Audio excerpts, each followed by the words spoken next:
Hey. We're live. How about that, Jen? Okay, did you go to Rutgers? I doubled up for you today. You're getting two of them. Except I'm picturing, oh my God. You're such a dork. Well, I'm actually thinking you kind of asked for it because you give me crap about it all the time. So it's like, all right, well, if I'm home in Jersey, then I might as well really let you have it. So I also, but when that one you're wearing under just the big R, it makes me think of the Archie comics and what at Riverdale High. Which one do you want? You want this one or you want this one? Yeah, I got like a little Superman thing going on, Yeah, that's really got to get a haircut. Like I know, like it's time. But I got to go to a stylist, like you said. I got to go to somebody who really knows what Actually, this is what I was thinking. So my dad, who came over yesterday, I was looking at him and I'm like, God, that's a really good haircut. Like you got a really good haircut.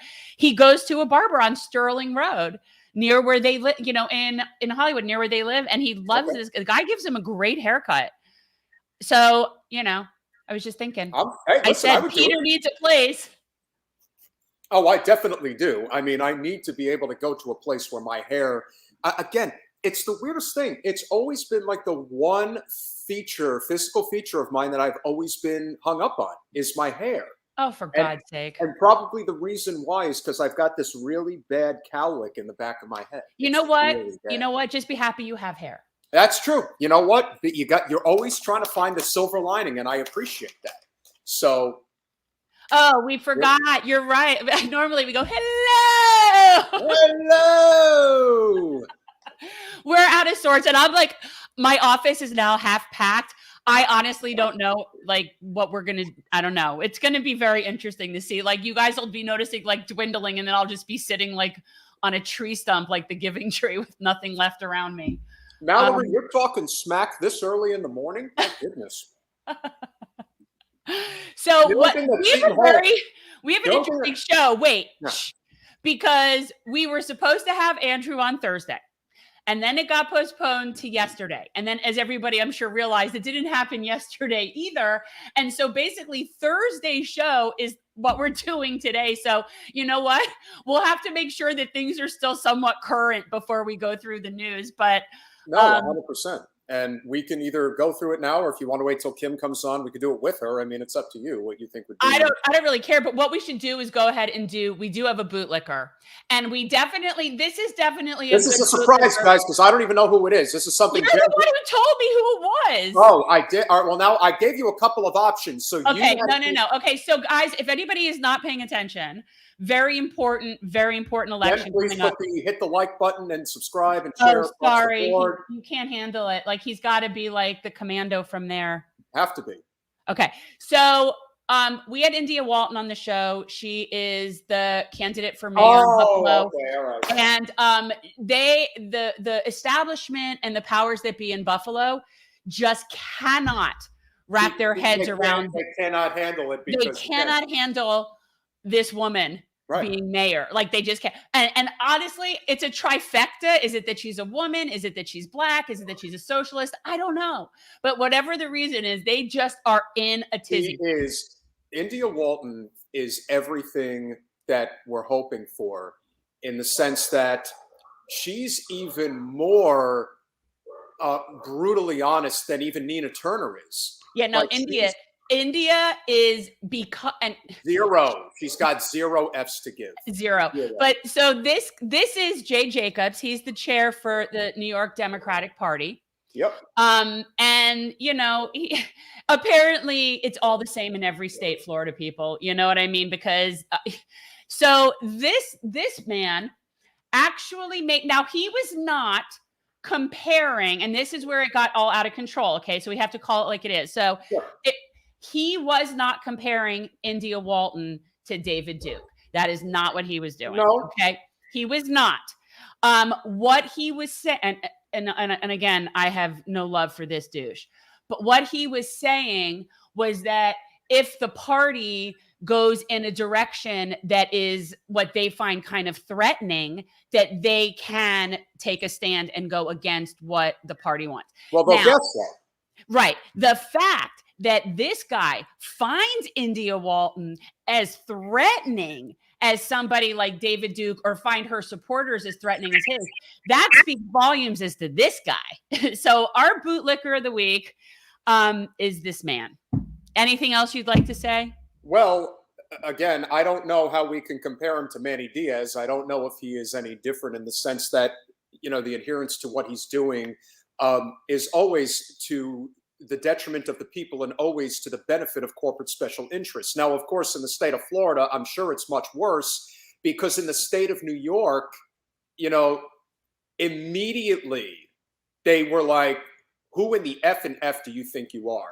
Like, this is not going to stand. Well, Alex wrote a piece about this. She put something out, I guess, like saying that he should resign as the state chair. But I would love to see. Well, we don't have any progressive representatives here to speak out against our state chair, so we don't have that. No, we don't have that, and so that, of course, is one of the reasons why. When people say that it doesn't matter who you elect, it's not true. It does matter. You have to have non-corporate representatives, and AOC is the biggest one of them all in New York. And so the fact that she took the initiative to come out and say, not only do I support India Walton, and AOC has already been up to Buffalo to canvass with her, as well as Nina Turner. Bernie Sanders put out a fundraising email on behalf of India Walton, and this was way before any of these conversations were happening. So what I think happened is the great trifecta of Nina, Bernie, and AOC threw their weight behind India. Now it looks like she's probably tracking to win, and they're losing their mind because somebody like her is going to get us that much closer to more non-corporate representation, the New York Health Act. It's everything. It seems that this guy might be like Manny Diaz. Oh, absolutely. I think he is a Republican. It isn't a question of being a Republican at this point. It's a question of, are you on the take, with all due respect? Well, yes, I know that. But I mean, as far as the ideas of somebody who is a socialist is just got to be so far out there for this guy. Oh, well, again. And of course. But look at her taking the high road, by the way. And and you know what, Jen, it is important that you address this from your perspective. When a guy like Jay Jacobs, and we know what his background is, and he brings up the KK. It's no different than bringing up Hitler. It's basically the same thing. And he believes that, and especially in New York, which is the state with the largest Jewish population by far, thinks that he's basically Teflon bulletproof from making these outlandish statements, which is akin to, again, you want to say that he's being racist towards India? Again, I can't really speak to that. But I don't know what it is about her that offends them most. The fact that she is the demographic that they say matters most to the Democratic Party, but she isn't playing the game of get in line and going along to get along. And by the way, she is not remotely intimidated by them. No. She is so not scared of them. For those of you who have not seen our interview with India Walton, we highly recommend that you check it out. She's amazing. She speaks the truth through and through. And, again, I think she's just somebody who recognizes that we don't have time to play games, that we really have to take initiative.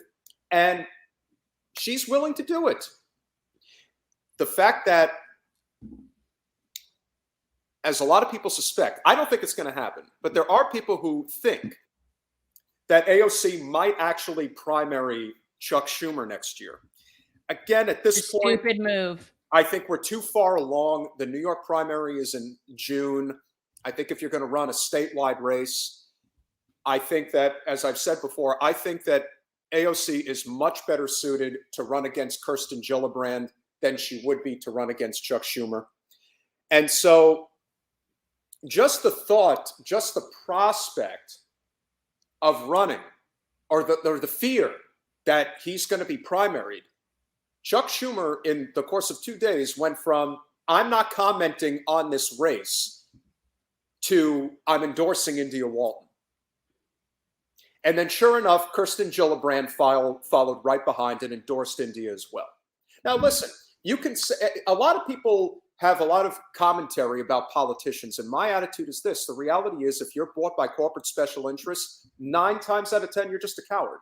And you're not going to take a stand when you know it's the right thing to do. India Walton is the Democratic nominee. Former Mayor Brown is a write-in candidate. He's not on the Democratic ticket. And there are people that are, especially the old geezers, who are trying to equate the fact that Mayor Brown was a Democrat, but he was defeated in the primary. So stop saying that he's the other Democratic nominee. And I guarantee you that with the money that has been thrown behind him, that's the message that they've been sending out to people, especially in Buffalo, is this idea that he's, no, there's really 2 Democrats on the ticket. Do you have a feeling that that's, or more or less, that that's what's happening?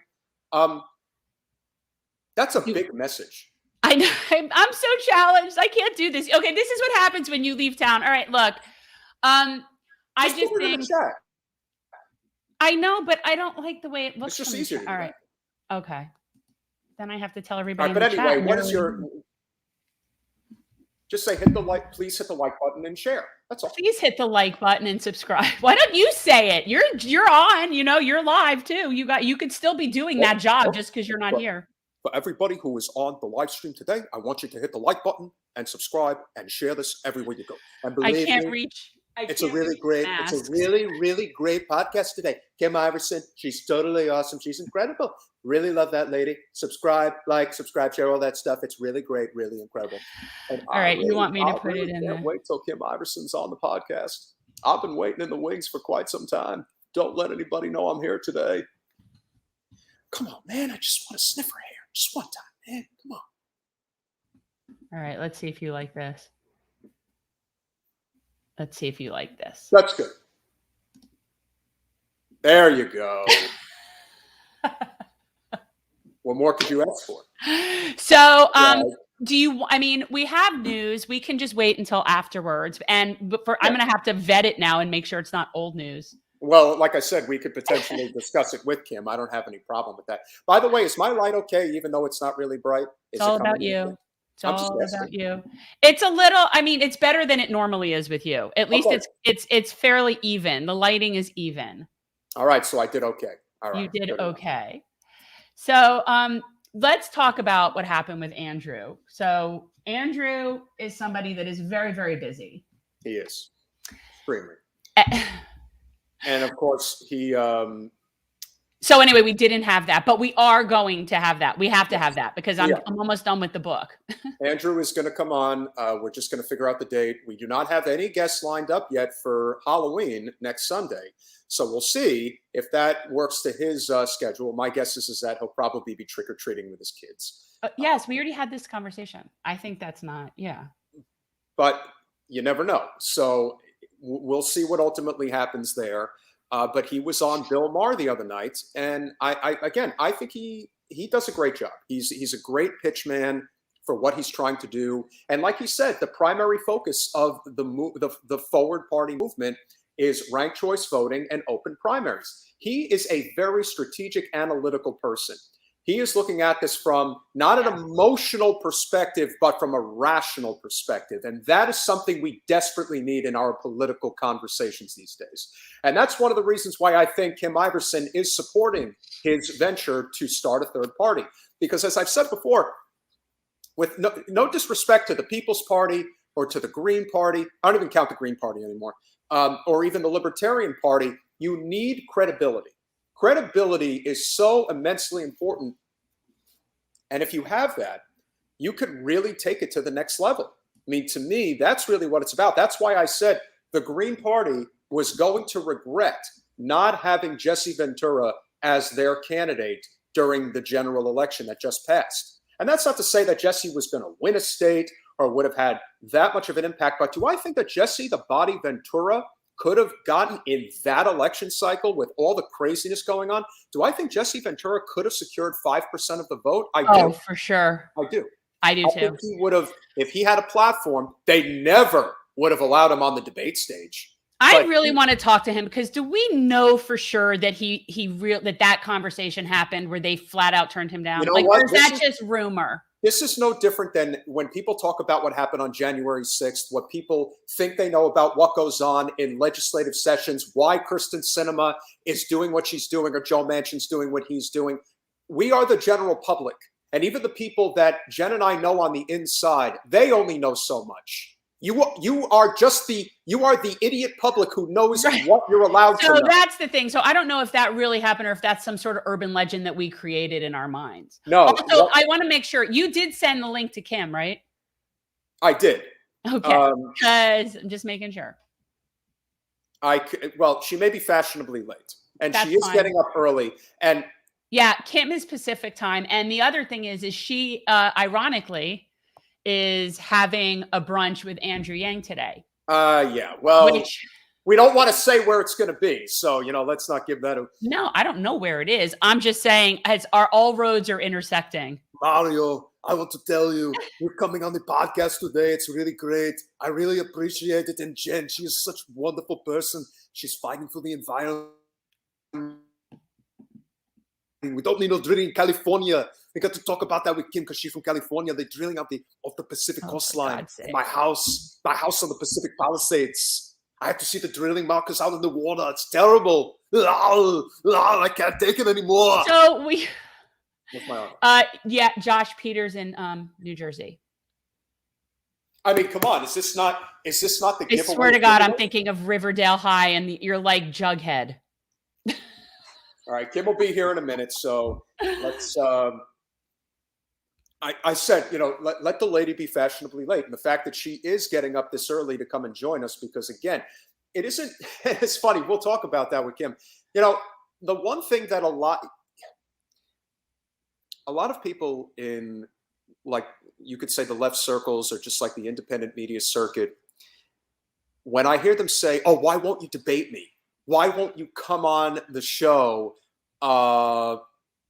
Yeah, Josh, we're in the Big Ten. What do you expect? Ohio State, Michigan State, Michigan, Wisconsin, Iowa, Penn State. Gosh, you've got him going. We're never winning anything in football. I've accepted that fate.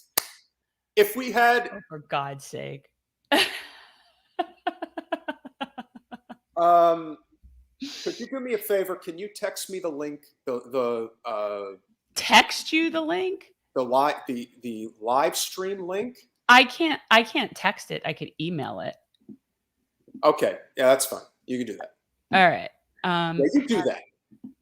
Wait a second. I need to figure out how to do it while we're in it. It shouldn't be too hard. How do we do it? You know what? I guess I can write it out. I honestly can't figure out how to do it while we're in it. Well, I feel like maybe if I open up.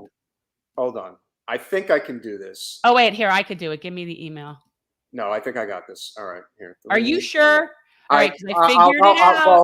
I'll know in a minute if this actually works. All right, well, because I figured it out. Sometimes when left to my own devices, I figure things out. It's a survival. But I've been in packing mode, so I haven't really been paying attention the past couple of days. And I feel like because our show's been postponed and I haven't had to do another news segment, I haven't really been paying attention. So what's going on? Well, I mean, there's always stuff going on, but again, it's just this constant, back and forth about, how are we going to get some type of a bill through? Biden has opened the discussion to, probably not removing the filibuster, but at least, having some type of a temporary hold on it in order to get the voting rights bill passed. Which again, look, do I think the voting rights bill is important? Yes, it is important because gerrymandering is a serious problem. At the end of the day, is that going to positively affect people's lives in terms of economics? No, it's not. And so it's 6 of one, half a dozen of the other. It's obviously something that needs to be dealt with. And again, it's like both parties. They don't want to solve the problems. They don't want to stop taking the corporate special interest money. So rather than fight for the issues that people want, they would rather just make voting more challenging. Well, let me ask you this. Where are we with our reconciliation? Have they dwindled it down to $1 trillion yet? 1.9, and who knows where it's going to end up. And look, either they... And what's amazing is they're fighting over imaginary money. It is. That's what's so infuriating about it. It's like what I think is much more important to cover right now is what Status Coup, Jordan Chariton, Jen Dice are covering, is the John Deere workers' strike out in Iowa. I mean, to me, that is very important because that is a real known commodity when it comes to, agriculture. John Deere is second to none. Everybody knows John Deere. And the fact that that is an ongoing thing, nobody's covering it. Well, nobody's covering a lot of strikes that are going on around the country right now. We actually have, I believe, the highest amount of labor uprisings that in this country that we've had since World War II days. Like, I don't think that but you're just not seeing it anywhere. And one of the stories also that we were going to talk about was what's going on with the dollar store. So, because if the dollar store, dollar store employees, the dollar store employees unionize, which is interesting. Well, their size and the amount of people that we're talking about with that, if the dollar store union starts to, work towards unionization and everyone gets behind that, that could be a massive thing. That's like an Amazon type of thing. As far as like brick and mortars, are concerned, it would be pretty massive. So anyway, we have one Kim of the things here. that yes. And so, well, you can't see. No, say it. What I'm going to say is, when you think about one of the reasons why, if you were a congressperson instead of our current congressperson, you are dealing with a congressperson who, if it gets, let's say that it gets to 1.9 trillion on the reconciliation bill, she's just going to sign it. She's not going to say a damn word about it. She's not going to fight for any of the policies. And what's very interesting, and this is where I think you can really go after Debbie on this. We have an overwhelmingly large senior population in this district. And the fact that this reduced reconciliation package would involve removing the expansion of Medicare to include hearing, vision, and dental. She's not fighting for it. Who do you think's benefiting from that? All the people who live in Century Village and all the other places around there, like my grandfather, who could absolutely benefit from that. But as you know, they're not going to fight for it because they're not fighing for anything. Right, but yet come election time, she'll throw the bagel and schmear over at the village, and they'll just all come out and vote for her. Yeah, well, she loves to go kibitz with the bubbies. That's your stuff. Anyway. All right, guys. So we have Kim here, and I don't know. Kim doesn't need like a fancy introduction. Everyone knows who Kim is. Everyone on our show is the host of the Kim Iversen Show on YouTube. She has also become a regular host on Rising. Thank goodness, because that show wasn't standing for anything. With all due respect, we love you, Ryan Grimm, but it needed a little pizzazz to it. Needed a little something. Crystal Ball and Sagar and Jetty could, obviously go off and do breaking points, but Rising is holding it down now with Kim Iversen. You know where you love her. She's definitely got a really amazing attitude about her. She has zero. She is. I always feel like with Kim is like as a comrade in my civil liberties. Where I tend to really kind of part with some of the more left people is with some of this. So I kind of like that. No fear. Hello. Hi, good morning. Sorry if my voice is cracking, but I was screaming all night long. I went to a haunted, it was like it was multiple haunted houses. It was like 4 haunted houses. So you just scream and scream and scream. Dude, how much fun is that stuff? Seriously. It's really fun. Yeah. Really I do not like to be scared. Like, I don't find that fun at all. I don't like scary. I don't want to be scared. Well, I find it a little masochistic. If you went with your significant other, I hope that he pushed you to like the front, because that's what he does. The person who's right up front.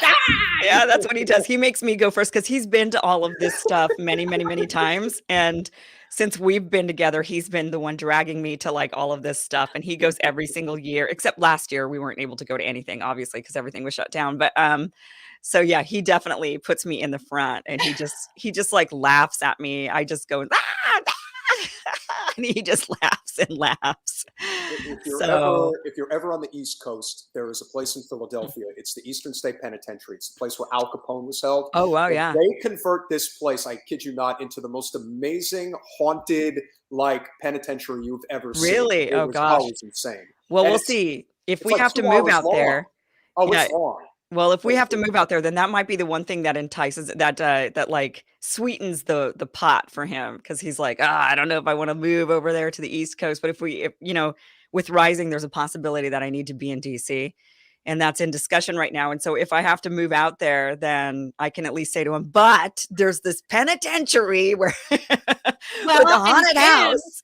Kim, from our last time we talked, you could tell him, hey, at least I'm not making you pick up and move to Portugal. Well, I don't know. Is that worse or is that better? No, but it's closer. It's closer. It's like you're not having to go that far.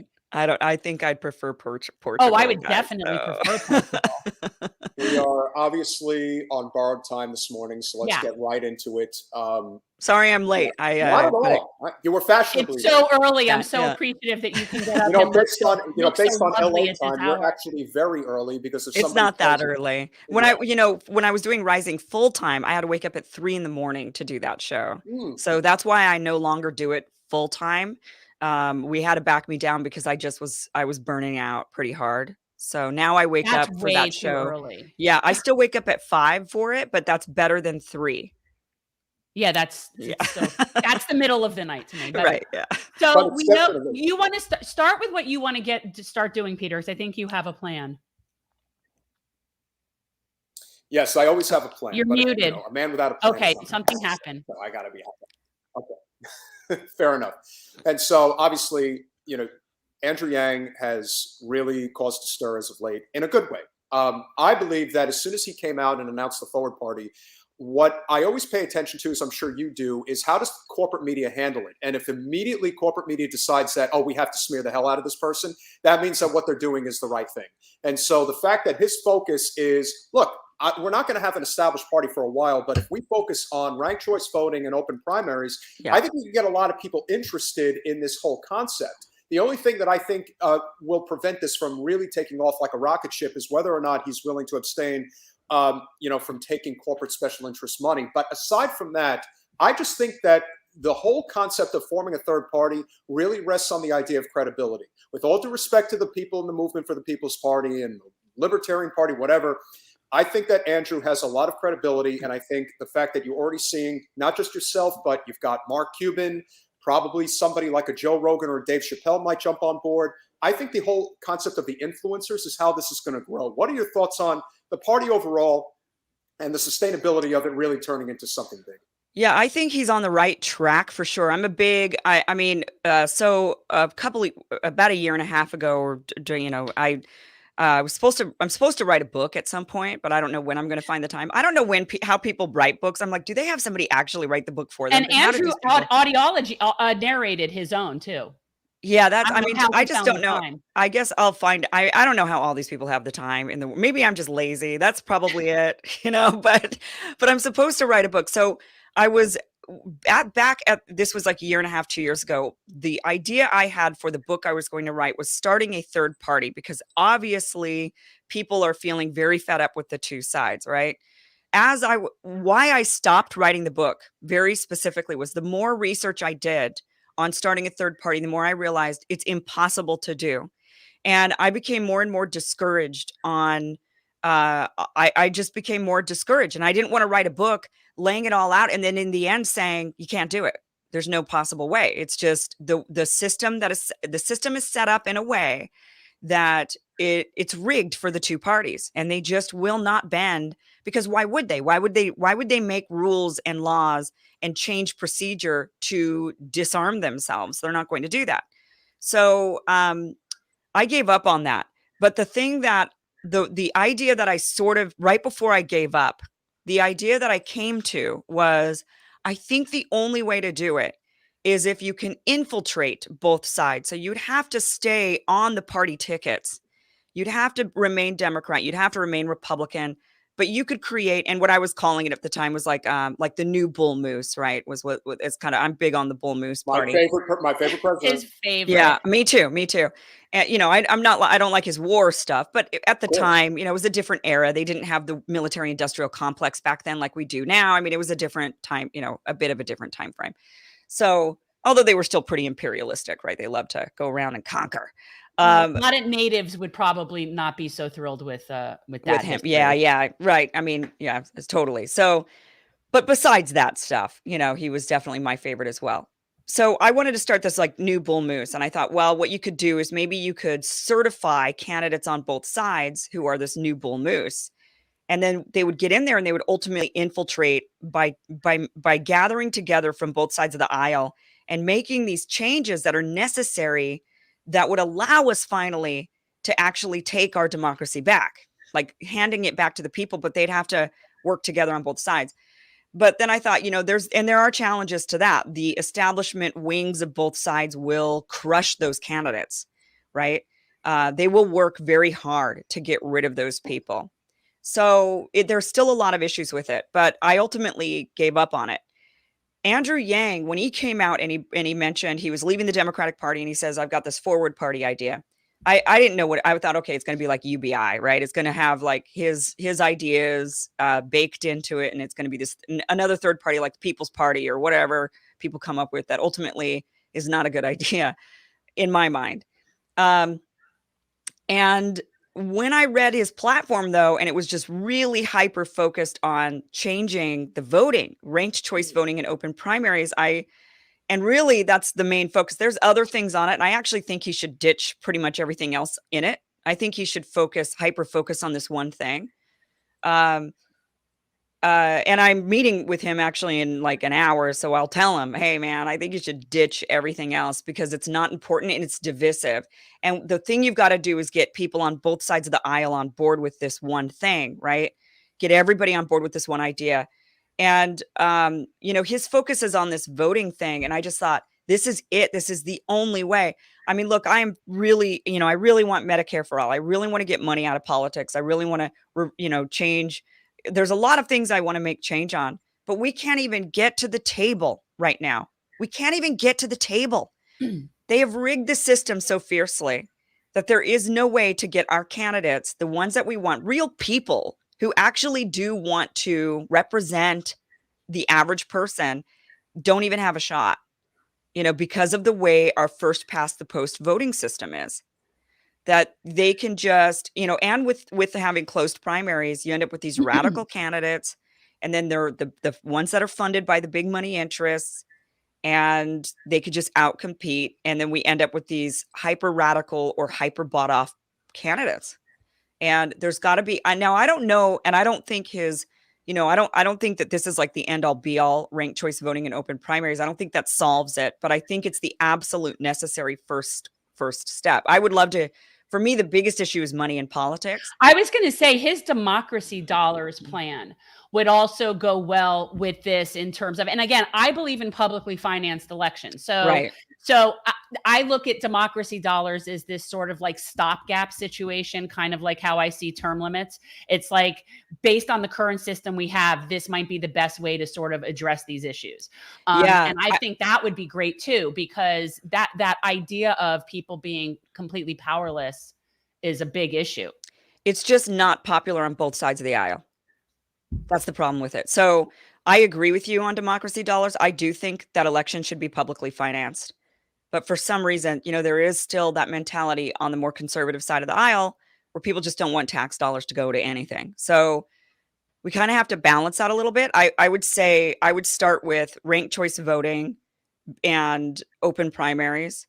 And then from there, I would move towards, I think right now what everybody can agree on is strengthening the election system, right? Like changing, something's got to give with the way we run our elections. And both sides might have a slightly different viewpoint on what that thing should be, although not really. The left was saying for the longest time, we need to strengthen them because they're rigged.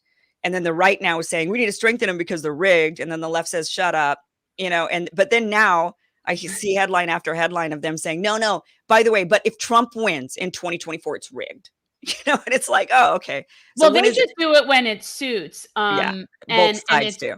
It's ridiculous, and both sides are kind of one side. That's right. The problem. And I think Peter and I talk about this all the time on the show, that our concept of both sides, or what we're referring to as sides, coming together and agreeing is a labor movement.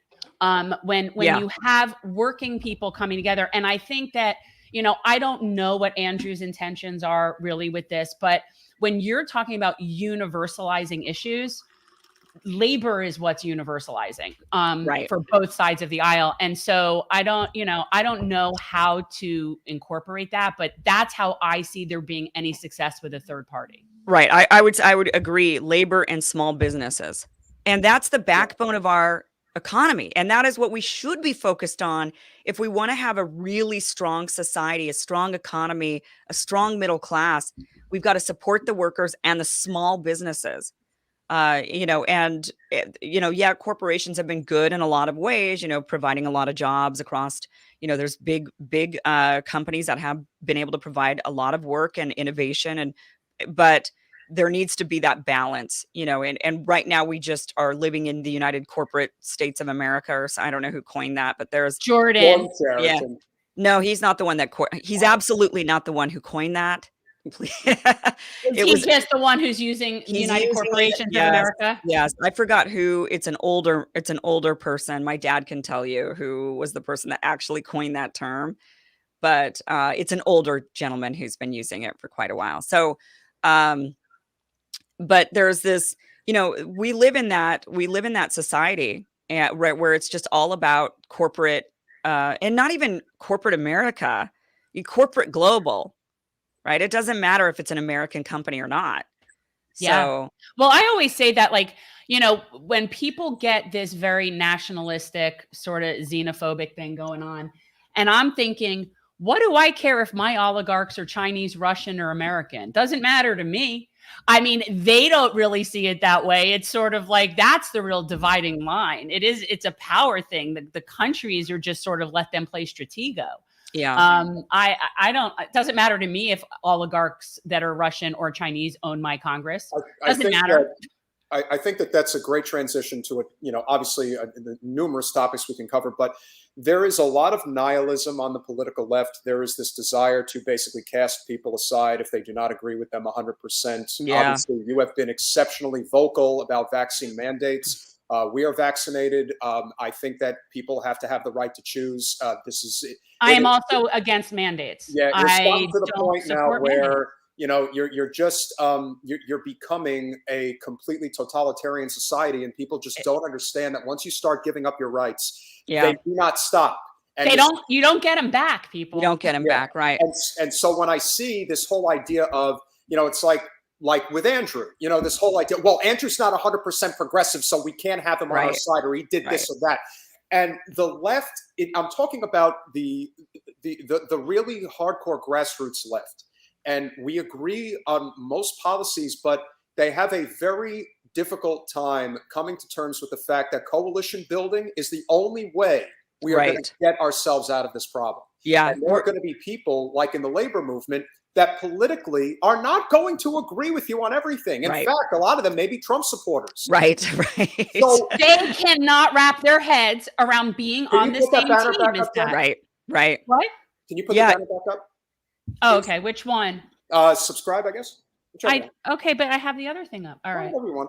All right. Whatever. God, you're playing Schumer. Banner Commando from out of state. Hey, listen, we got a lot of people. Thanks to this lovely lady, we have people watching today that maybe not normally are on our channel. I know. So we gotta look good. This is our close up, Mr. DeVille.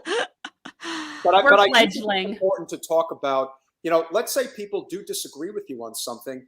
If you agree on the core issues, universal health care, a living wage, an environmental policy that actually deals with reducing our carbon footprint, ending the wars, protecting our civil liberties, I would like to think that overall, most people agree with these things. They do. They do. Yeah. Most people do. That's they just don't. Right. They just don't agree on the solution so much. I mean, I come from the state of Idaho. I grew up in Idaho. Idaho's a very, very red state. Idaho prides itself on its environment. So to say that these Republicans, you go to Idaho, you go to Montana, you go to Wyoming, right? You go to these states, Utah. We're talking in the environment matters more oftentimes to these states than they do. Like when I'm here in California, Californians don't care about the environment nearly as much as Idahoans do. But there's this block in the mind. Like if you're not for the way we want to solve climate issues, right? Then therefore you're just like a polluter who just wants to destroy the earth. And And I'm like, well, when I go to Idaho, I can breathe. I live in LA, which is ultra blue, and it's hard to breathe here. There's too many people. There's just smog, too many people. And there's litter and graffiti, and I mean it's dirty.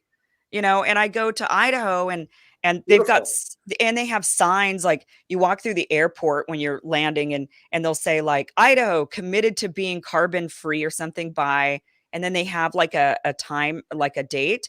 And I'm sitting there looking at that going, I haven't seen a single sign like that here in California.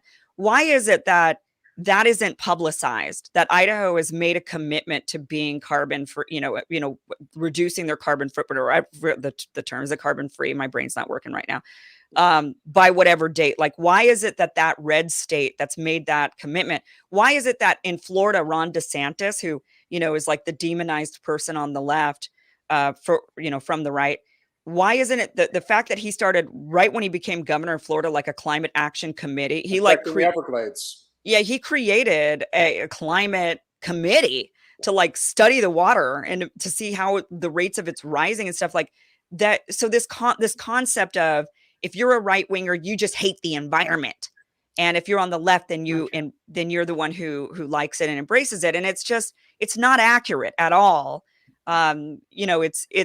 It's just not an accurate picture of what's actually happening. People just don't agree on the solutions necessary. They don't agree on, so there's just so I do think that we need to figure out how to depolarize, not just left and right, but like you mentioned, inside of our given, I don't know what goes on the right so much. I had a little taste of it when I was on Tim Pool's show. Jen, I don't know if you noticed this, but I actually stayed at the house. Yeah, I know you said, well, I can imagine. You know what? Once I saw the house, I'm like, oh yeah, I could have stayed here. Yeah, I stayed at the house, which was so enlightening, because now I don't consider Tim himself on the right. The conversations I had with him, he's definitely, I think, on the left. I know people don't get this. Yeah, he's definitely more on the left himself ideologically. But everyone around him, most of them are on the right. They would consider themselves conservative. But what I found so interesting was like hearing the infighting amongst the conservatives. And I was like, wow, they're just as divided as the left. Like, I didn't really realize it because I don't spend that much time in those circles, but they're really divided. I mean, they're at each other's throats. And so I think they hide it better, publicly. Like, they keep their fighting inside the family. And they fall in line when they need to. Right. And they do. Right. At the end of the day, they're like, well, I'm a good little soldier, so, this is what I got to do. But they do fight each other a lot. The left, though, is like very, very divided. I feel like on Rising, Ryan Grimm and I showcased that quite a bit, where here we are, two people on the left that we can't agree with each other on much, right? We're sitting there like fighting it out all the time. And then there's like the Republican, the conservative, who's sitting there being like, well, anyway, let's all get along and move along with the show. We had somebody who I'm sure you're very familiar with, Carol Roth, who wrote The War on Small Business. She was on the podcast not too long ago. And the thing that she brought up, which I think we all would agree on substantially, is this idea of centralized planning versus decentralized planning. In conservative states, it is like Idaho. It's decentralized planning. Yeah. Boise is the biggest state in Idaho, and the biggest city, excuse me. I believe it's, how many people live in Boise? Maybe 100,000? Oh, no. Now it's like 500. Okay. But wow. In the area. Moving. Well, I would say not in Boise proper, but I would say in the Boise area, right. There's like 500,000. Yeah, there's 500,000 people, and Los Angeles has about 11 million. So, if you're asking me, where do the differences lie? It's the fact that, as Jen, as you like to say constantly, is a reflection of what happened in Surfside not too long ago. People are not meant to live on top of each other. Right. Sorry. We have a serious problem in predominantly blue states. And of course, in the state of Florida, which is, for all intents and purposes, is a red state, but it has these blue pockets. And in the blue pockets, they are overwhelmingly overpopulated, especially in Dade and Broward. You have Orlando, which is now becoming way overpopulated, and of course, Tampa. So when you look at certain places, you can see where the political differences really lie between Democrats and Republicans when it comes to city planning or even just community planning. people who live in states like Idaho, with all due respect to people who live in California and New York and places like that, they are much more capable of surviving out in the wild, changing tires, oils, hunting if necessary.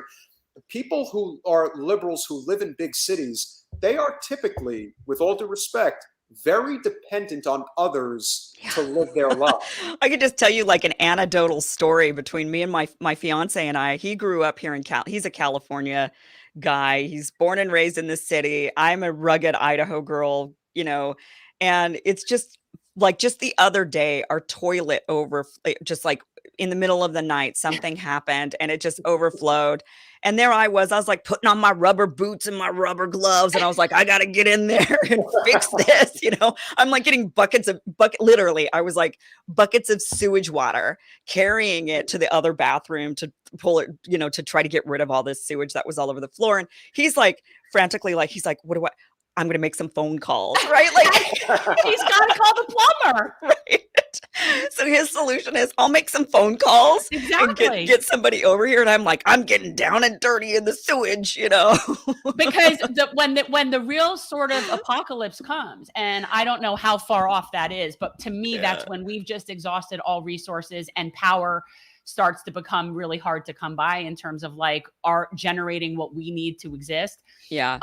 The people that are infinitely more dependent and live in concentrated areas are going to be the first to die off. Yeah. That's what I know. Right. And like, I hopefully will be living in a nice art hippie commune with a co-op and a farm. You know what I mean? Like I have my own plan and I want chickens. You're going to go live on Tim Pool's compound. It sounds like. You know what? I love what he has going on out there. I think it's great. You know, what's so funny too, is that's like the other thing is it's like a hippie commune he's got going on out there. Even though it's like supposedly this real right wing, whatever, but they're like got chickens and they're sharing resources.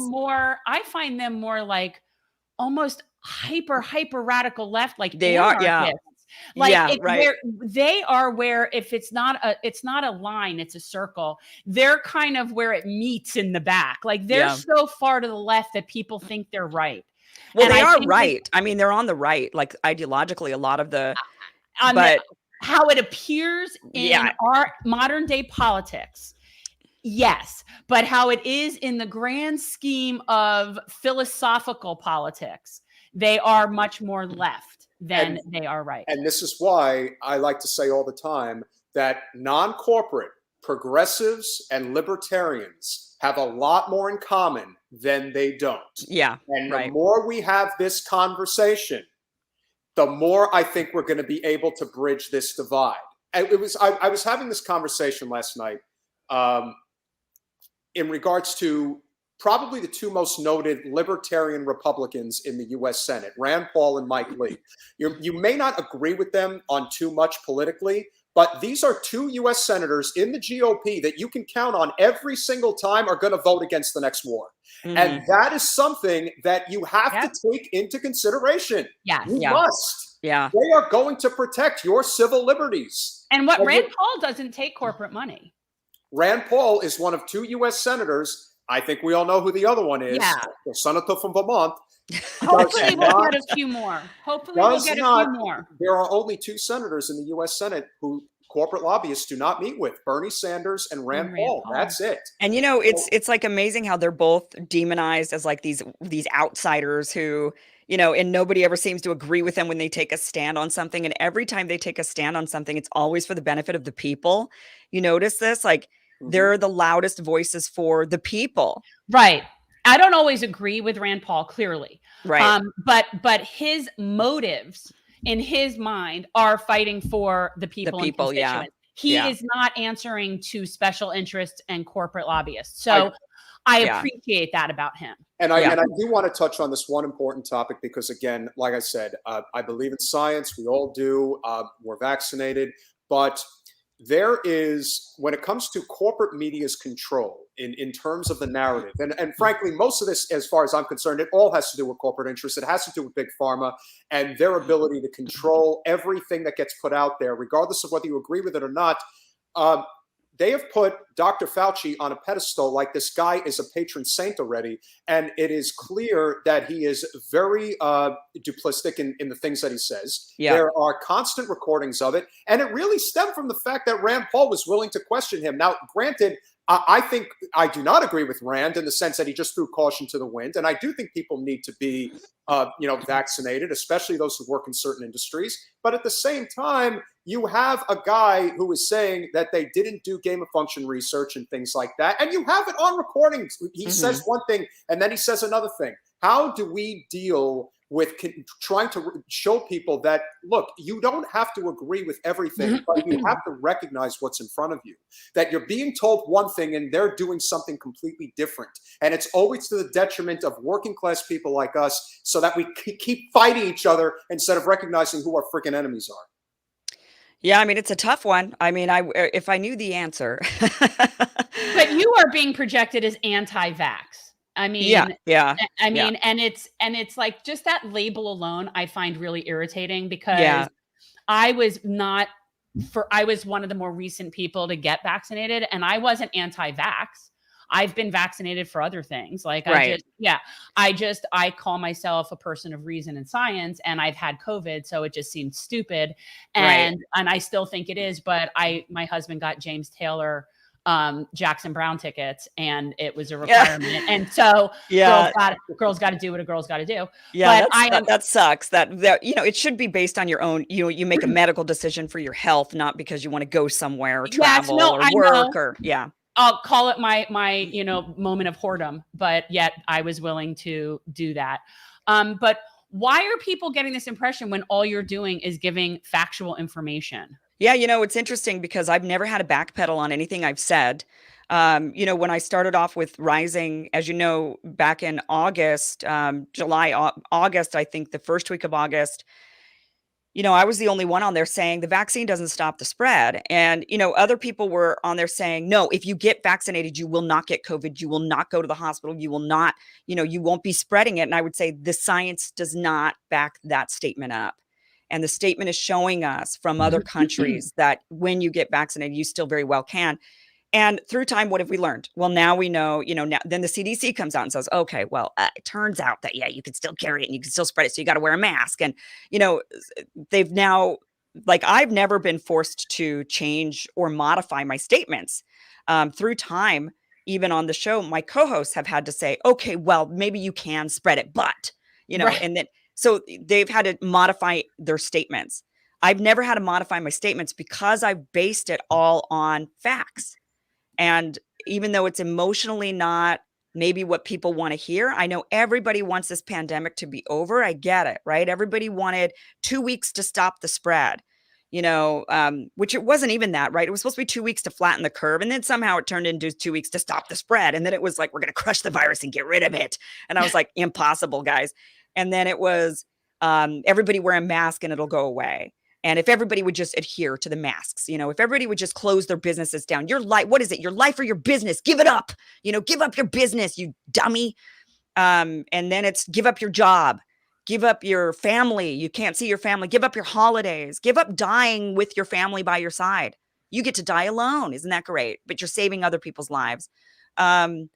It's just turned into this, it's just morphed into this, and it's never stopped, and it continues on. So I don't, for me, as long as you stick to the science, people always try to get me in this gotcha moment with the vaccine stuff because they do want to paint me as an anti, they always want to label people anti. Well, right. What are you saying people should not get vaccinated? Do not get vaccinated. Right. I mean, I'm definitely not saying that to people. Right. I'm saying, but I'm just trying to be realistic about the vaccines and what they can do for us for this pandemic, what they can and cannot do. I just don't think you can vaccinate your way. We know now. I'm sorry. We know, guys, you cannot vaccinate your way out of this pandemic unless they come up with a new vaccine which they might. And I'm open to that. They very well might come up with a vaccine that sterilizes the virus. But at this point, we don't have one. There might be a better one. Actually, the Cubans have a really good one. But are we ever going to talk about or get the Cuban one here in the United States. I think they have the we best. Can't talk about a country with socialized medicine. Right, exactly. No. We exactly. can't talk about Cuba. But I actually think Cuba has, from all the research I've done, I think their vaccine is actually the best one that has been developed. But we're never going to talk about that vaccine here in this country. That's not profitable for us. We have the GOP is very good at messaging, but the one thing that the Democrats have really done their number on is when it comes to the topic of states' rights, they like to associate that with, oh, you're a racist. That's basically been their thing, is to suggest that everything states' rights. But we are actually very big advocates for statewide initiatives because, as you know, Capitol Hill is completely broken. I mean, completely broken. And I really do think that if we're going to get some of these policies through, like CalCare, the New York Health Act, things like that, I think if we focus on statewide initiatives, kind of like legalization of cannabis, marriage equality, things like that, it all started at the state level. I think if we really start honing in, as you alluded to, the most beautiful parts of the United States are the Great Plains. It's not even close. Idaho, Montana, Wyoming, the Dakotas. And why is that? Because it's decentralized and not a lot of people live there, so they can't destroy the environment. They don't live there because it's really cold. Well, there's that. There is that too. But I really do think that these statewide initiatives is how we're going to be able to get where we want to go. What are your thoughts on things like CalCare and the New York Health Act? And if there are policies that we're trying to fight for, I really think we're better suited to try to build these statewide coalitions. And then eventually it gets big enough where you can try to knock it down on Capitol Hill. Well, you sound like a Republican, don't you? I'm totally not a Republican, but believe me, we're like libertarian socialists. We're like libertarian socialists. I mean, so the big overall ideological differences between the right and the left are supposed to be, one wants that centralized federal government and one wants the decentralized 50 different countries operating together on limited things like national security.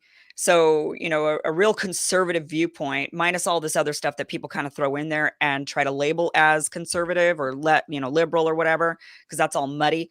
But it's supposed to be, one wants the federal government to kind of run everything and to make us one country that just, to be honest with you, sometimes I don't know what they want. If they want just one country, just eliminate states' borders. It kind of feels like that sometimes when you really get into the nitty gritty with people that are really into the real centralized government.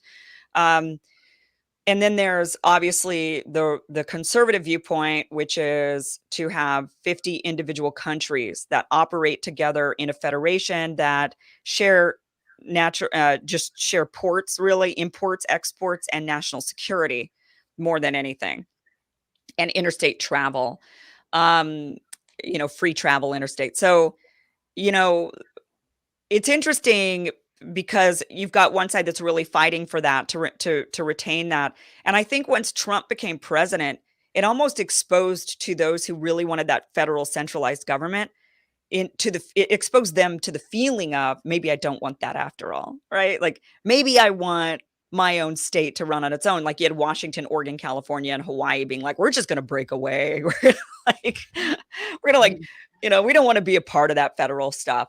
So it's, I personally am more of a states, it's kind of, I wrestle with this a little bit because I do want I love the Scandinavian model of government, as far as like what we get. I think Sweden is the best country on earth at the moment.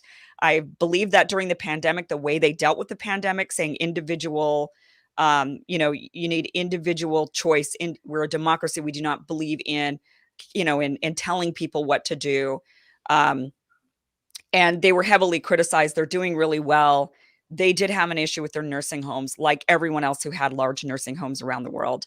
But, Sweden is a very free country, and they give a lot of safety net stuff to their population. And that stuff I really agree with. But at the same time, I'm also a real big states' rights person. Because I do think, I've lived all over the country. I've lived in California, Idaho, Utah, Texas, New York, Illinois, Indiana. I've lived all over. Plus, I've lived in Europe. And I just don't think people on the East Coast should be telling West Coasters what to do. And I certainly don't think the state of California should be running the country. So even though we're the most populated state, right, should we be the ones having the end all be all say for what happens to you over there on the East Coast or something? I mean, it's crazy. I've lived in a lot of places too. It's funny. I've lived in Illinois, Indiana, and Texas as well. Like I was listening. Where were you in those states? So in Illinois, I was in Evanston because I was doing a master's at Northwestern. Okay. I was in Champaign, Illinois. Okay, so you were south. Yeah. And then in Indiana, I was in Indianapolis because that's where my husband went to med school. Okay, so I was in Lafayette. Okay, so you've been rural in most of the places, and in Texas, I was San Antonio. I was in Austin. Okay, well that's cooler though. Yeah. Well, I love San Antonio, but you're right. The people are very, very different. Yeah. And coming from South Florida, I mean, I grew up in the second largest Jewish ghetto in this country. And it's very insulated here. Very, very insulated. And so I know people from growing up that have never lived anywhere else but here. And to say that their worldview is extremely narrow and different is like an understatement. I mean, just from when I went to college, I was in Colorado for college, like just all different. People are different and they want different things, which is why I always think that a representative is doing their job when they're representing their people. If their people are conservative, then guess what? That's what they should be. That's what they should be speaking for. And people don't like to hear that, especially people on the left. Right. They want everybody to act as a monolith, like together. So they want somebody like Joe Manchin, I guess, right? When you think about it, right? They want like Joe Manchin to represent all Democrats in America. And in reality, he's just supposed to represent. Yeah, he's supposed to just represent. Now, and I don't know anything about Joe Manchin's constituents. I have no idea. All I know he's wearing them. Well, he's wearing his. He keeps getting elected, so I don't know what people in West Virginia are thinking in his particular. I don't know. That's why they know Joe and they like him and they have his. It's very, very old club. His family's been there for generations, and it's just they know him. And I don't know what it's like. I don't know what the Democrats are like there, but I could tell you the Democrats here in LA are not real Democrats. I mean, these people here don't give a damn about the little people. They act like they do. They'll sit there and they'll vote blue and they'll be like, we're a Democrat. And then they're rich. They're not, they block, we have a huge homeless problem because they're unwilling to build because it blocks their view, or they don't like, they don't want that in their neighborhood. They're way more when you actually get down to their personality and their morals and their ethics. They're way more of what you would consider conservative. They just happen to, for whatever, they're like, but I like gay marriage or something. And then they're like, so therefore I'm a Democrat, I mean, it's just. They play on the social issues and the identity issues and the things that pull at our heartstrings, because that's what Democrats and the left, liberals care about. The economy. Right. It doesn't affect their way of life. The people who live in Bel Air, Beverly Hills, and the Hollywood Hills do not give a damn about what happens in Inglewood, Compton, or Watts. They do not care, and they never will. And as far as I'm concerned, this is the civil war, if you will, within the party ranks that needs to happen, because the Democrats, since the third way of Bill Clinton in the mid 80s and of course when he became president and everything went to hell, you're seeing the complete dissolvement of the middle class in the United States. And the Democratic Party is the suburban Republican Party. Yeah. And the Republican Party is basically just this extremist, I don't want to even say libertarian because it's not fair to even label it that way, but it's just gotten so extreme. We do not have a party of labor, as Jen likes to say, in the United States right now. No, we have two corporate parties, and one is just more of a religious right. And that's where the Republicans, and when I, growing up, that's where they took the downturn. Yeah. When they got embroiled with the Christian right. Yeah. Well, and that's what's happening to the left now, I think, with so both sides. So the right is kind of giving up a little bit more on the religion stuff because the younger Republicans don't believe in God as much, right? They're not that religious. And so you've got this shift going on. Whereas, like I said, I grew up in Republican Idaho, where a lot of, like even now, you can't buy liquor anywhere except a state-run liquor store. You couldn't, I think the bars when I was growing up, they weren't even open on Sundays. Dancing was illegal on Sundays. There's like really funny stuff that were controlling because it was a real religious state. But now, we're seeing less of that, and that is all opening up. But we're seeing more of that on the left, I feel like, where it's a different type of religion, but it's still this sort of faith-based, believe me because I said so.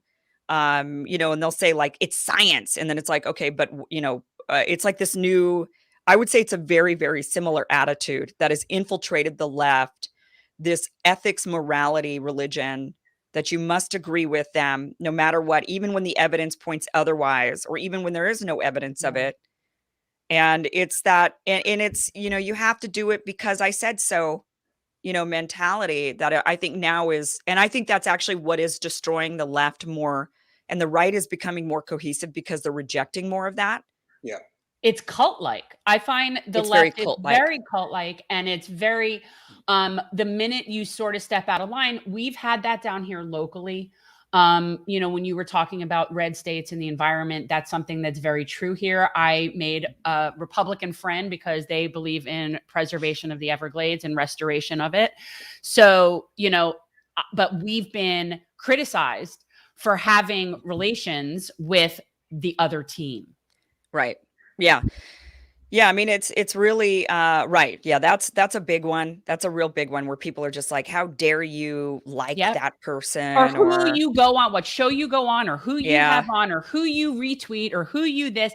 And it's like they're just so, it's over woke. They're over woke. It's like they're so over woke, like they're up their own butts over woke. Right. Well, that's its own religion, like wokeism, I guess. Yeah. That's also, I got to tell you, that is one of the most endearing qualities of India Walton, who could very well and should be the next mayor of Buffalo. She came out and said, look, I am as progressive as it gets, and this woke-ish has got to stop. Yeah. And that really takes guts to say in this day and age. It really does. But somebody's got to say it. And that's one of the reasons why I don't know if you agree or not, but I personally think that Ron DeSantis is the next president. And I think that all we've been telling people to prepare themselves. Look, all you can do is bring the horse to water, man. We've been telling people, get ready for President DeSantis. We have a real political firebrand here in the state. Amazing gal named Anna Eskamani, and a lot of people wanted to see her run for governor, and she's like, nope, I'm not doing it. And we all know why she didn't do it. And then we had this lovely lady, Michelle Rayner, who's running for Congress in the Tampa area. She's running for Charlie Crist's open seat. And she came on, and she actually came out and said, to her credit, nobody is beating DeSantis next year.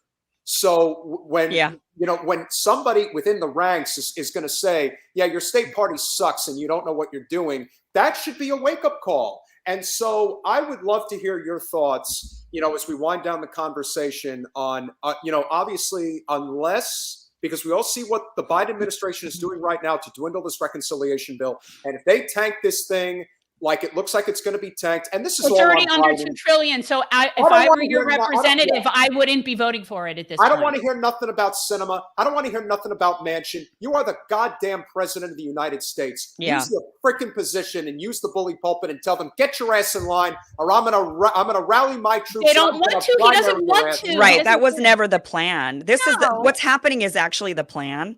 Yeah. The plan has always been to present this big package to appeal to progressives, to look like we're doing this stuff for you. Finally, we're going to give you all these things that we've been saying we were going to do. And I've always known from the beginning, and I've been saying this on Rising to Ryan, and as I would say, because he'd be like, well, Kim, what do you think of this? Like, they're finally giving us all these progressive things. And so how can we, because I was in the camp of like, I'm not going to vote blue no matter who. I think these guys are a bunch of like fraudsters. And so he would kind of be like, but look, they're, putting together all of this, and this is amazing. And I'd be like, Ryan, I'll believe it when I see it, but we're never going to see it. This is the plan. The plan is they present it to look like, look, we're fighting for you. We're fighting for the people. And then when they dwindle it down, they're going to then ultimately turn around and try to somehow blame it on Republicans, right? They'll be like, well, it was the Republicans' fault. And so if it weren't for them, it's the same thing with Obamacare when they got rid of the single payer option. It was like, oh, it was the Republicans' fault. And it's like, okay,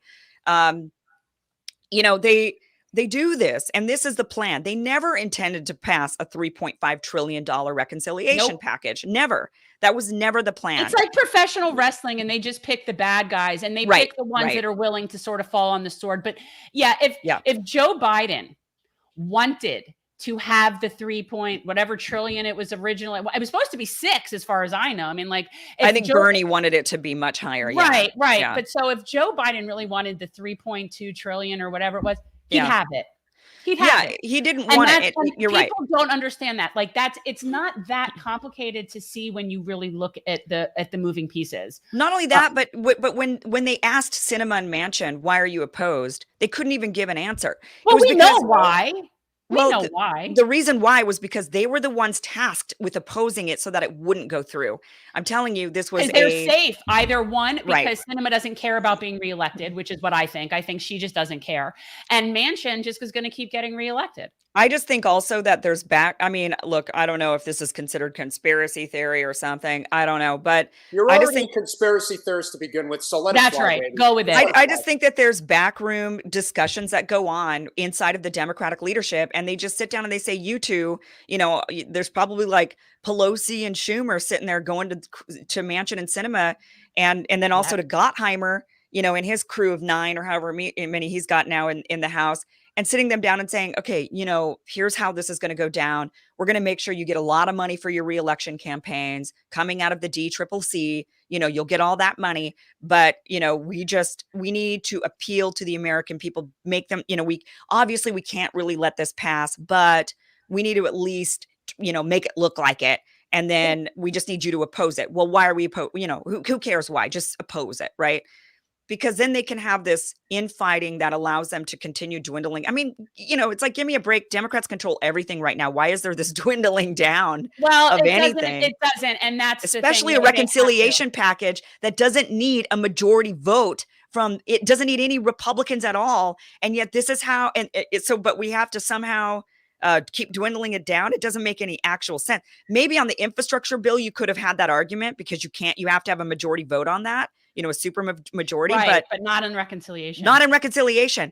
But that's the one that's getting dwindled down. So what does that tell everybody? Just use your brain. It's WWF, people. Right. WWF. I'm waiting for like Pelosi to like break a chair over someone's back. Like it's that ridiculous looking. And then we talk about it also because they're fighting over imaginary money. Yeah. It's not even real. Like they're just fighting over money. It's just so obvious to people that like when we're watching this, and I just don't understand. And the stuff they're cutting, when you look at what they're cutting from the reconciliation package. They're cutting the Medicare expansion. Right. And they're cutting the free community college. They're cutting all of these things that actually people want and need and that the majority of people are on board with. And actually what would have made more sense to me, now I know this will probably make a lot of people mad, but what would have made more sense to me was cut more of the climate action and the immigration stuff out of it. Because it was like, okay, I could see why you would dwindle that stuff out because that was the stuff that definitely Republicans were not going to be on board with. You probably couldn't get it makes more sense for Sinema to say no to the immigration stuff. She's on a border state. Right. Like there's things here that make more sense, but instead they went after the community college. Right. Like the stuff that actually benefits the working people. I mean, for me, I was like, I would say personally, I would much rather trade, like get rid of the climate stuff, get rid of the immigration stuff, deal with that on another package, deal with that in another thing. This should have been a Build Back America, sort of package. Like the people need help getting back into the middle class. I get it. People want to say, yeah, but climate is extremely important. It is, but when you make a bill so omnibus like that, and you put so many things in it, it's almost like it's fraught for failure. Like, well, and now it's just this, and now Biden is like, well, no, I need just the climate. He wants to keep more of that and get rid of. But that's like that. You know why he can keep that stuff? Because that stuff can be changed over time. It's not an immediate. We're doing something now with climate today, right? It's over a period of time, which means it can be chopped away. It's non-binding. It's non-binding. It's like they can get away with doing it. And the last thing I want to mention, and this is a perfect example right now of why if Jen was the congressional representative of Broward County and not Debbie Wasserman Schultz, you would actually have somebody that would be on a megaphone saying, what they are attempting to cut out of this reconciliation bill is expansion of Medicare that will cover dental and vision, and hearing. Yeah. Do you know how many people in our district would benefit from that? The elderly. I mean, it's my dad. I mean, my dad uses. Yeah, I mean, it's expensive. He's at that point. He's in his 70s. He needs all of that, and Yeah, I mean, it's really people need to have, you're isolated from the world if you can't hear, if you can't see, if you can't eat, you can't go out and enjoy meals with your family or friends. You can't hear people to have conversations. You can't see to drive. Like, it's totally isolating and debilitating for people. Yeah, Marianne Williamson talks about this because she wears hearing aid, and she has said many times that that's like it's changed her life. Like it's not a little thing to be able to hear. It's not a little thing. We need to make sure that our elderly citizens can enjoy their life. Yeah. Last thing. Trump or DeSantis, who do you have for 24? So I really, it's probably also controversial to say, I really like Ron DeSantis. I would totally, if he runs, I'm voting for him. Let me ask you, and it is you, I'm sure. And now I'll get slammed for having somebody on that complimented Ron DeSantis. Yeah. And I say it over and over again. We came from Rick Scott, so it's hard for me to hate Ron DeSantis. It is a step above for us. It is. It just is. I mean, we're like Stockholm syndrome here. So, but why do you like him? Like, I'm just curious, like, because there's some things he's done that are right, and some things, but I'm curious, what do you like? I like most, there's a lot of his, so he's like a real libertarian Republican, I would say. So there's a lot of stuff I don't agree with Ron DeSantis on. For sure. There's I think when it comes to, a lot of the more civil rights kind of stuff, I suppose, that if you want to categorize it like that, but I don't think that the government controls that as much anyway. So it's kind of like with Larry Elder running in California, and people are like, "Oh, but if Larry Elder gets in there, then what happens to like abortion and all this and gay marriage and stuff?" Wouldn't be able to get anything done, right? Like that's not something Larry Elder could even do anyway. He would only be there for like 10 months. But even then, as governor, but even as governor, like that's not under his purview anyway. He's not able to do that, even if he was in office for like 6, 7, 8 years. Right, it wouldn't matter. So I think with Ron DeSantis, what I like about, for one, I agree with him. I would say like 75% of the time, maybe there's 25% of stuff I don't, but I like that he's, I think he's kind of like, I think he is a fighter for the people in a lot of ways. And I think he's honest. I like that he calls out the just bullshit, he's just like calls it as he sees it. And he doesn't have the downfalls of Trump. So you've got he's not offensive. He's not offensive. Well, and he doesn't have the history. He doesn't have like a scandalous history. He doesn't have. He was served in the military. Right. Yeah. So there's a lot about. He is like the best version of a Donald Trump. So like all the aspects that many of us did like about Trump. There were things that I liked about Trump. I liked that he would call out the establishment. We need somebody who's going to call out the establishment. I don't need to agree with them 100% of the time in order for them to do it. I loved Bernie Sanders for it, and I liked Trump for that too. There were things I didn't agree with, mostly Trump I didn't agree with, and there's things with Bernie I don't agree with either. But I can still appreciate this. We need this serious shift, this like mental shift to happen in our political environment. And it's that Molotov cocktail, the reason why people wanted Trump. The people that voted for Obama that then turned and voted for Trump, it was that they just wanted to throw the Molotov cocktail into the establishment system. Yep. And so for me, Ron DeSantis does that. And he does it in a way that's not nearly like, you can't call him out for climate stuff for what he's done, what he's been attempting in Florida, right? Like all of these things that you could get at Trump for, it's a lot harder to get at Ron DeSantis for. Now, there are some obvious, like I said, there's things I don't agree with, right? But those are ideological. You can't really get with him. You can't get at him on a personal, or, there's other certain things. And it's frustrating because that's what I find the left uses to like or dislike somebody. Oh, he said something mean, or that hurt my feelings, or and it's like, no, you're really electing someone based on their judgment and character, which is why I like Andrew Yang. It isn't that I agree with all his policies. It's I find him to be a person of reason and sound judgment, who is honest and transparent and in it for the right reasons. And I find like when you have people like that also have good leadership skills, that's what you need. Those people will surround themselves with varying opinions because they're reasonable. Right. So that's how that works. Like, and I just, it's so frustrating that we just pick on every little thing about a person. And it's just crazy. Could not have ended on a better note, guys. If you're not already subscribed, it's the Kim Iversen Show on YouTube. She is also a regular on Rising, potentially the main host with Mr. Grimm in DC in the not too distant future.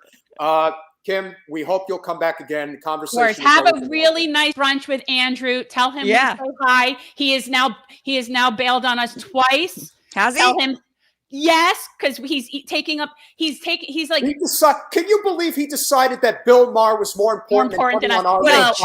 No, he's got big eyes and a small stomach. Okay, and that is what is happening with him. But tell him we would really like to get third time's the charm. If it's any, we were supposed to meet yesterday, and then he had to bump me. So, all right, go say hi to Andrew. Have a good brunch. Thanks, Kim. Thank you, guys. Thanks for having me.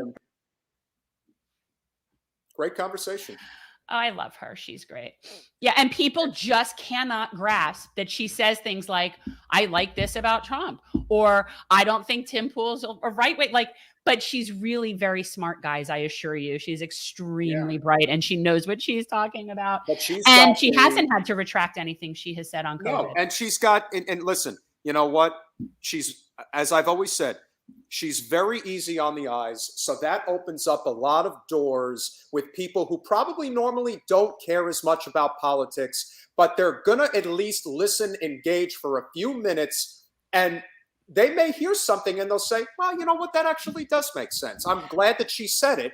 And so with all due respect, and listen, we like Ryan Grimm, but Ryan Grimm does not have that appeal that Kim Iversen has. And she is. Well, he's not as pretty as Kim Iversen. It is what it is. And it is what it is, people. And Ryan's been covering a lot of amazing stuff lately, but there really is something to be said for an attractive woman who is using who is using it for good, who's using it to say, hey, if my looks can get people to pay attention to seriously important issues, then bravo to her for doing it. And well, it's like she happens to be a good looking person, but she's extremely bright and capable. And like she just happens to be attractive. Like, that's how I see it. Like, that's not. And like I said, she's absolutely right. You know, we both agree.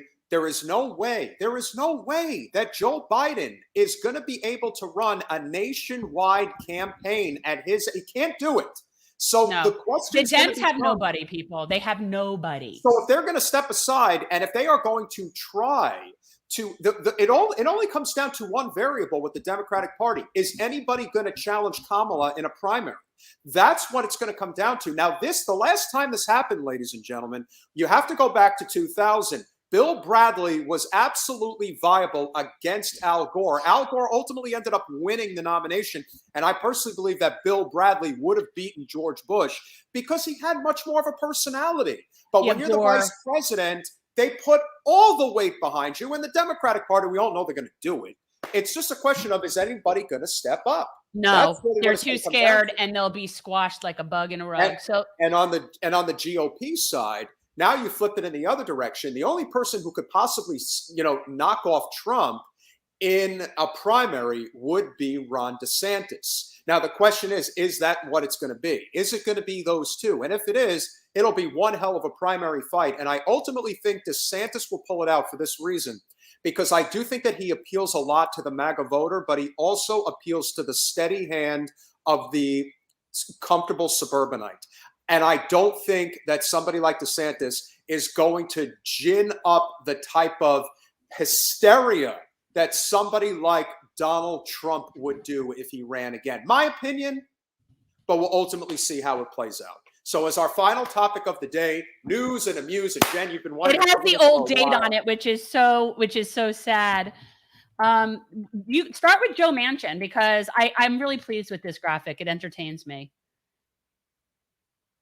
Or do you not want to talk about that? Mario, we apologize for not asking Kim about her radar, or what's on her radar. You'll find out what her radar is tomorrow. Oh, because you guys, that's just, yeah. Okay, so one thing I did want to do is I wanted to give props, and now at this point, this is a little old, but this was supposed to be from last week.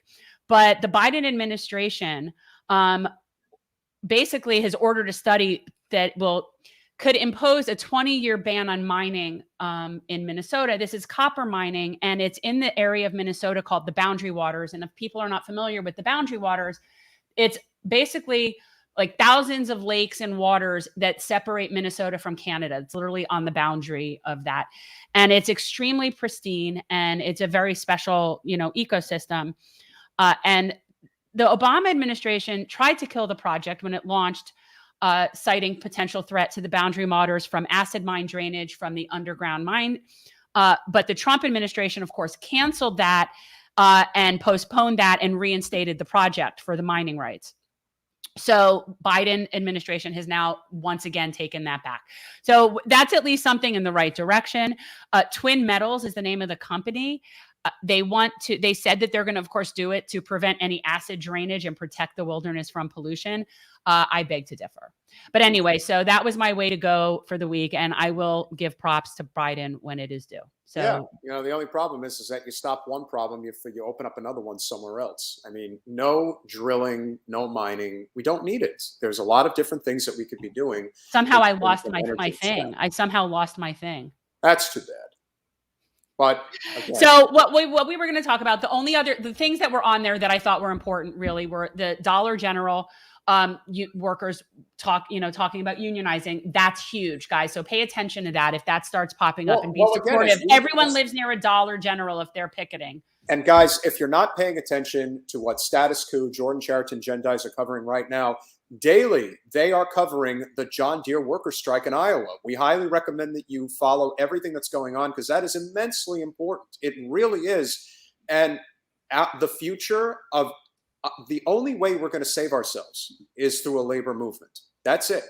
It's the other things that I did have on News and Amuse were, of course, we were going to talk about Joe Manchin and the fact that the amount of money he takes from the fossil fuel industry, which clearly, right. But I think at that point, this is sort of like old news. We know that, but I just like the graphic. And then the other issue that went down last week here in Florida was the Nicholas Cruz, who was the shooter at Marjorie Stoneman Douglas in Parkland. He pled guilty. So he pled guilty. And also last week, the Parkland families were awarded money from the district. And I have sort of mixed thoughts on that. I don't necessarily see that as, I don't necessarily agree with that. What are your thoughts? Well, again, it's a question of, do local taxpayers have to pay for people's bereavement? And the answer is no, they shouldn't. That's not their responsibility. That's my thought too. Like, I don't think that's right. Again, that's like the same issue. When we talk about policing in the United States, and I'm not against police, but I am against qualified immunity because I don't think taxpayers should have to protect police officers. I think police officers have to protect police officers. If you have, there are bad cops everywhere and everyone knows it. And if you have bad officers in your ranks, they need to be held accountable. And because qualified immunity exists, that is the main reason they are not held accountable. And so if a tragedy happens, like in Parkland, it is really a federal government, stepping in to assist for bereavement purposes. No one wants to condone anything that happened. No, but I don't see how suing the Broward County School District. It's like these events, which we see more and more, are starting to be everywhere. So we're going to end up in the situation where all of us as taxpayers are just paying each other for bereavement. For those people who don't know Parkland, and most people don't, Parkland is the wealthiest suburb outside of Fort Lauderdale. And so when something it's like very that affluent in Parkland. Yes. So when something like that happens, again, they are going to seek justice, and very often they're going to get it because they are titans of industry in many cases. Many of you know who Fred Guttenberg is. This is a person who disparaged Jen repeatedly because he's a very influential person in the Democratic hierarchy, is very close with Debbie Wasserman Schultz, doesn't give a damn about anything other than gun rights because for him, he had personal tragedy. And what I'd say to somebody like Fred, I sympathize and always will with what you went through, but there is nothing in the world that is ever going to fill the hole of you losing your daughter.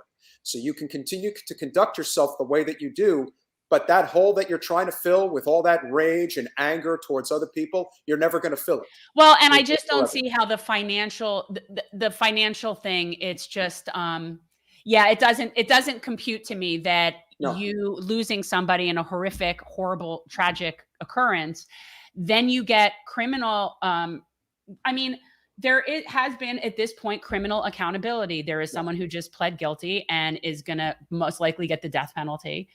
And which is another story. And listen, he said they want to ask the parents what their thoughts are. And a lot of the parents came forward and said, stick a needle in his arm. And my attitude is, fine, go ahead. I listen, do I think that okay, see, we're not going to get into this now because you do not know enough about it. You do not know enough about the death penalty to most people don't. That's why their opinions are like moo points, which from friends, if anybody knows, it's like a cow's opinion. It doesn't matter. Well, and for those people who don't understand about the death penalty is that's all taxpayer funded stuff.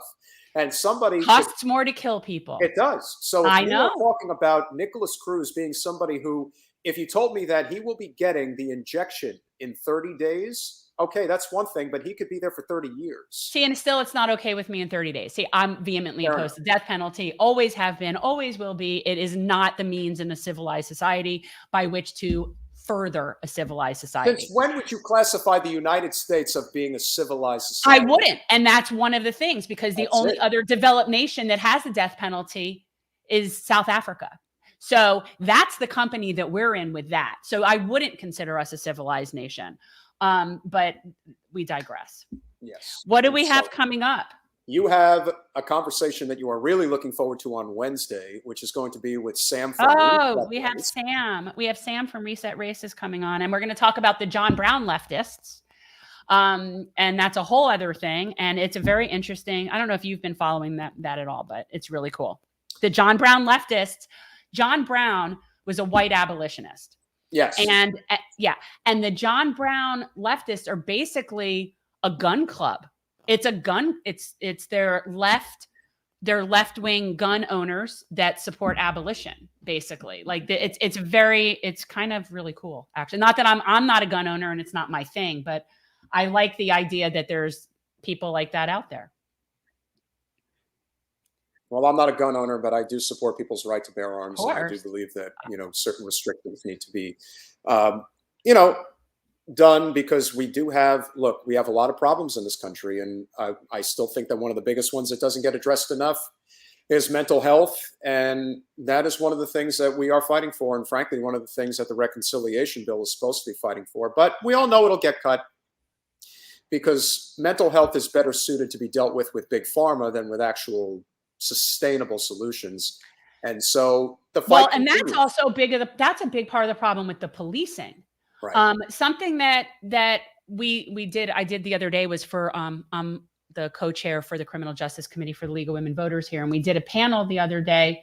We did a talk or a meeting where we went over this study that was done by the League, and the League is amazing. If you want something researched, you give it to the ladies at the League. They went and met with the state attorney, the public defender, the judges, the heads of the juvenile justice. Like, they went and met with everybody and interviewed them and put together this report for us. League of Women Voters should still be hosting the presidential. They're the best. And one of the things, obviously, was the percentage of people that are arrested by police that are mentally ill. Right.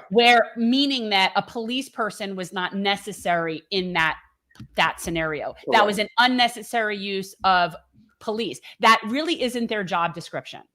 They're armed. They're meant to arrest people. That's their job description. So why would we want them handling mentally ill people? So what we have is we've got prisons and jails that with huge percentages of people that are mentally ill and not getting treated. And of course we know why, because there's a profit motive to this. There is profit motive because they get paid. The profit makers make money for each head that's incarcerated every single day.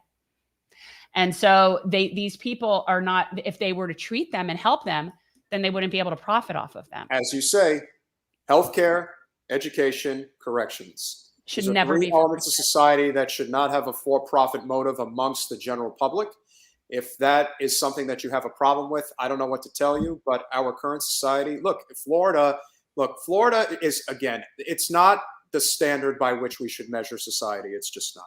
However, Florida is a state that has a horrific problem when it comes to public education. And a lot of that has to do with how the money is funneled to charter schools. That is the single issue. Florida should not be 48th in education, but it is.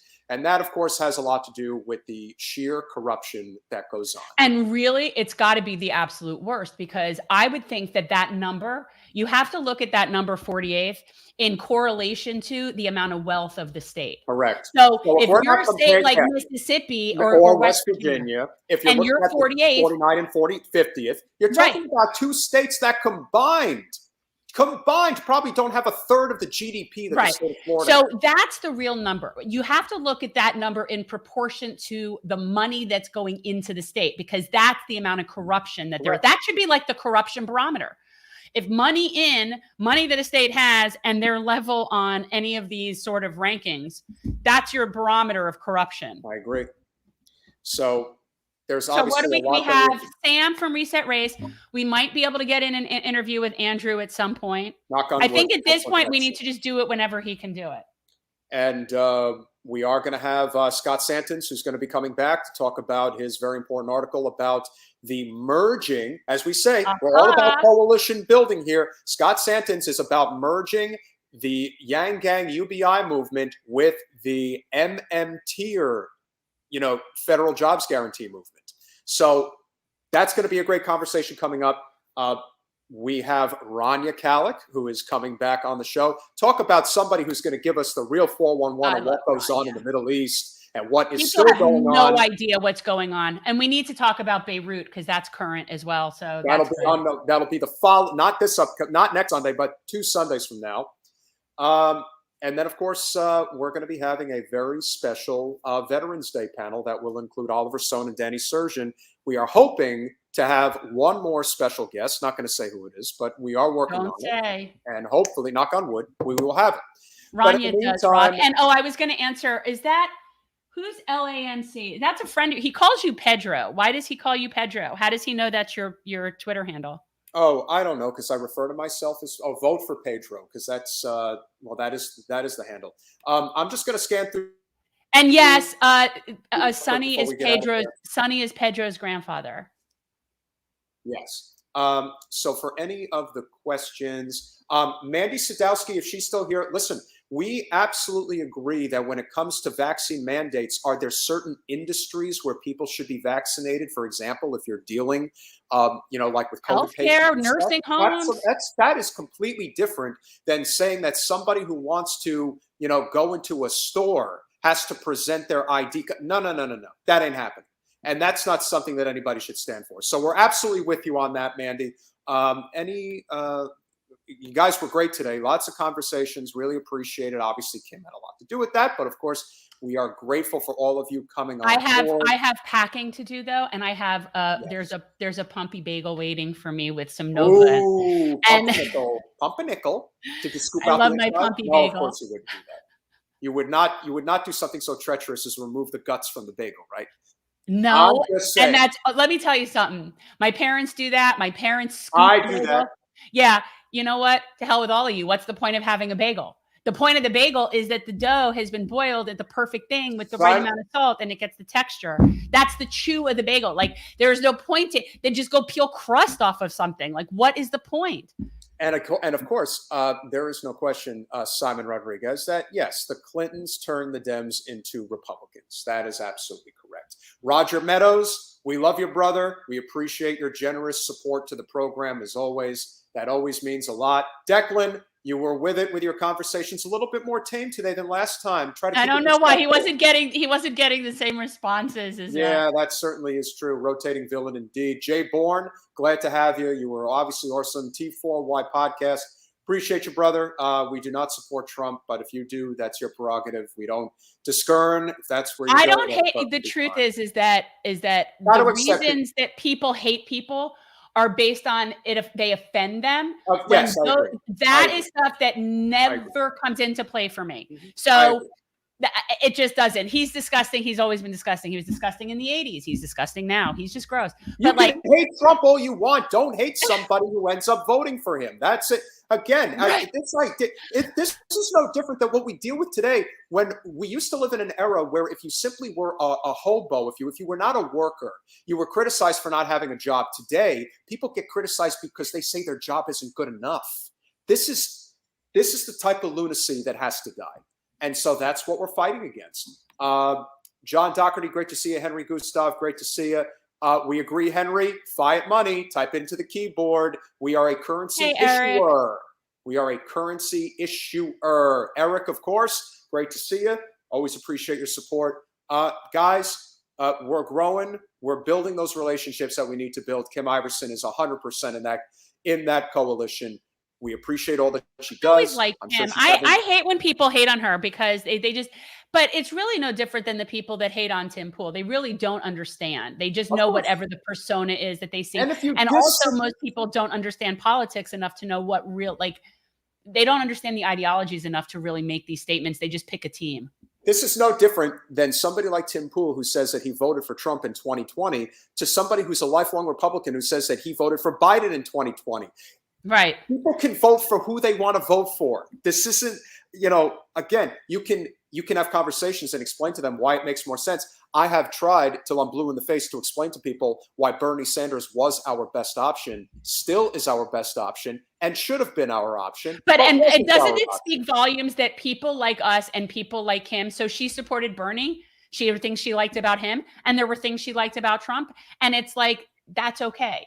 Like that's okay. Like there's nothing wrong with that, but it's people using reason. That's something else I really like about Kim. She is someone who makes decisions based on reason. Same with Andrew Yang. And that is what it comes down to. As we said, our biggest gripe with Andrew is whether or not he is going to abstain from corporate special interest. That's a big deal because that's the determining factor as to whether or not, in my opinion, it makes it any different than the two parties we currently have. I agree.